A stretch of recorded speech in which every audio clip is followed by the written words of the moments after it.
So here lies a 2008 Subaru WRX wagon with 156,000 miles. I've slowly been doing a STI conversion build on the channel, a full STI front end, a STI turbo, intercooler, fuel pump, and I have some other body pieces that I just haven't put on yet. I really had plans to finish this build, finish the whole STI conversion. I had more body kit parts to fit on here. I was gonna get new wheels. I was gonna do more engine upgrades. There was a lot that I was gonna do. I was gonna go get it tuned, but we got a baby on the way in a matter of like hours at this point. So I need to start selling some cars. And this one's the first on the chopping block. And although I'm kind of bummed that I didn't get to have the fun with it that I wanted to, I do think it's kind of beneficial sometimes to leave a little room for modification for the next buyer so that they can buy it, get into it, and make it feel like their own vehicle, if that makes sense. Sometimes you don't get all your money out of the modifications that you put in to the build. So I'm not super mad about it. I'm gonna take it to the gas station, fill it up. I'm going to take it to the car wash, get it all nice and shiny outside and inside, get it ready to take some pictures, and then list this bad boy on Facebook Marketplace. And then I'm gonna bring you back here and I'm gonna tell you how much I spent on it. If you remember, I got this at govdeals.com at an auction. It was in Tampa. Pretty seamless transaction. You do not need a dealer's license to buy vehicles off of govdeals.com. And it was my first time doing that. So I'll tell you how much I spent there. I'll tell you how much I'm in it, all in, price-wise, with the car, the auction fees, how much I have in parts and everything like that. And then I will tell you how much I'm gonna sell this for. So I'm gonna go do all that and then I'll be back in just a second.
just made it back to the garage. This car cleans up super nicely. It seems like a brand new car in here. The next owner is gonna love this car. I know I've loved it since I've had it. I love this steering wheel. I think that's so sick. I'm gonna go into the garage and we're gonna talk some numbers. I've had these lights on and this fan on, this box fan. I've had it all on since I've had this garage. They've been on so long and they are still kicking. Every time I open the garage door, I think something's gonna be wrong with the fan, or one of the lights are gonna be out, or this thing's gonna start squeaking. I don't know. But Old Faithful, every time I open this garage up, everything is still good and kicking. I had my wife make a list of everything that we have in it, in and out. So I'm gonna read that list for you guys now. The winning bid at Gov Deals was $3,250. With the fees that we had to pay, that was $1,000, give or take. But honestly, it got kind of blurry there. But I'm just gonna say conservatively, it was $1,000. I think it was maybe a little less.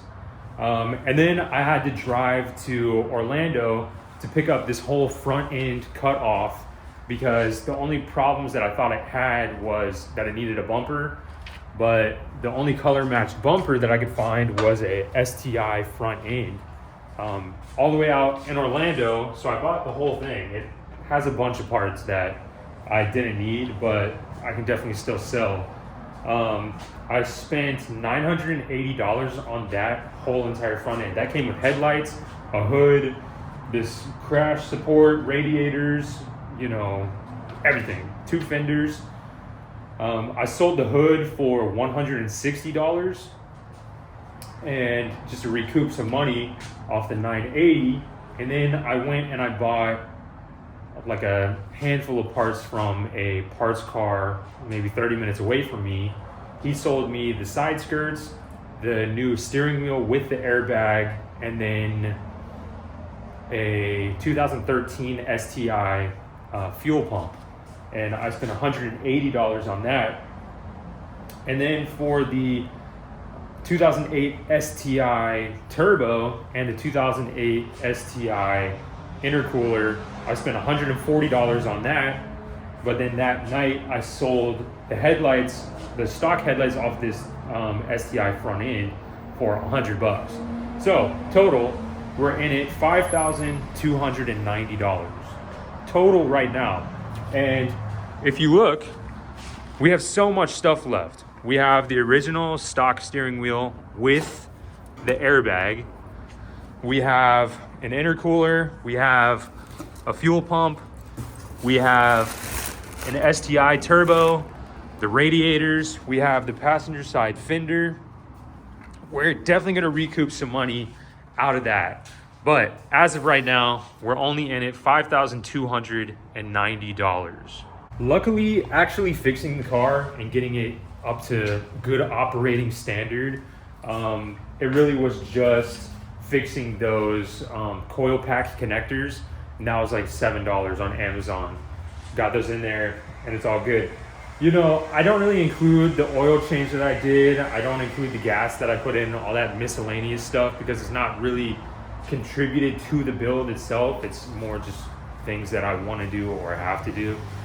So I don't include that stuff, but if you want to, you can add another $100 total to the 5,290 that were in it. But in it for 5,290, I'm not super familiar with the Subaru market. This is the first Subaru that I've ever owned, actually. And but I know personally, I'm not gonna sell it for less than $7,000. I'm not sure if it's worth more. I'm not sure if it's worth less, but I know that the other ones that I've seen on Marketplace today, I think 7,000 is a pretty good number for like a quick sale. I might list it at 7,800 or 8,000, and the lowest I'll take is 7,000. It runs amazing. It has a Cobb access port. It runs like a dream. It's super fast, super quick.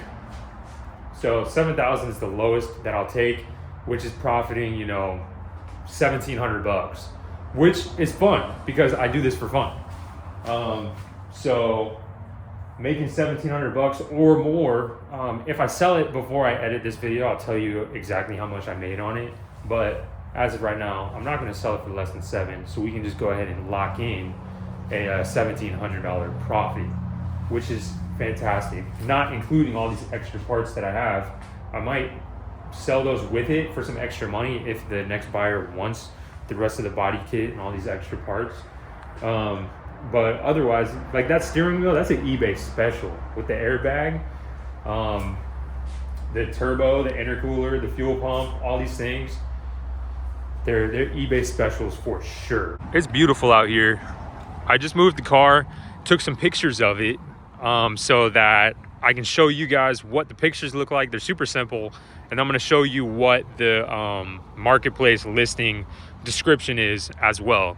And then you can see how much I listed it for. I keep everything super simple. The pictures are super simple. The description is just private sale, clean title in hand. Like, let's get to the nitty gritty, that this is going to be an easy sale. Private sale, clean title in hand. And then I just say like a vague description of it. Runs, drives great, very clean. Feel free to DM and ask any questions that you would like. So I'm gonna show you the pictures of that.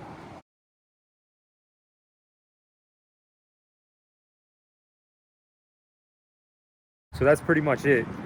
It's beautiful out here. There's always a beautiful sunset here in Florida.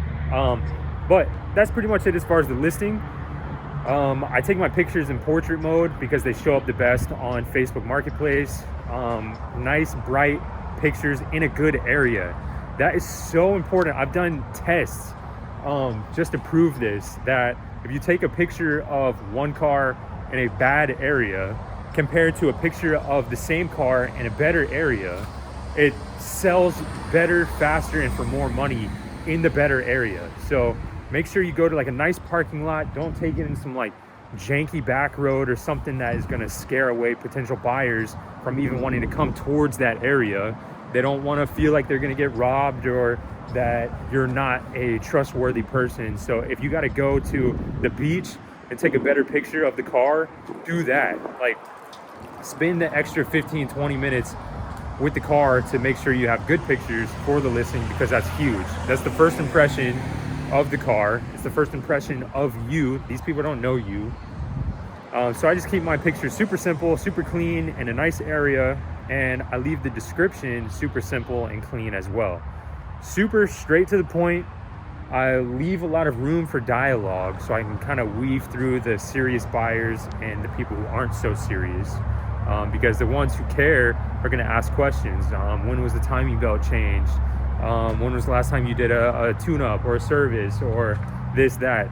Those people are people who want to buy the car, and it's not just, hey, is this still available? So I leave some room for dialogue, and you know how much I posted it for, you know how much I'm gonna sell it for, hopefully a couple bucks more, but you know where my bottom dollar is. And that's pretty much it for this video. That's gonna be the last time you see the Subaru, and I appreciate you guys coming on this journey with me. I had a fun time with it. I learned a lot about Subarus, had a good time with it, and we're gonna make a little bit of money. So with that, it's such a beautiful car. I enjoy looking at it. I enjoy driving it. I'm excited for the next buyer to have some fun with it. But anyways, I appreciate you guys for watching, and I hope to see you in the next project. Thanks. Peace.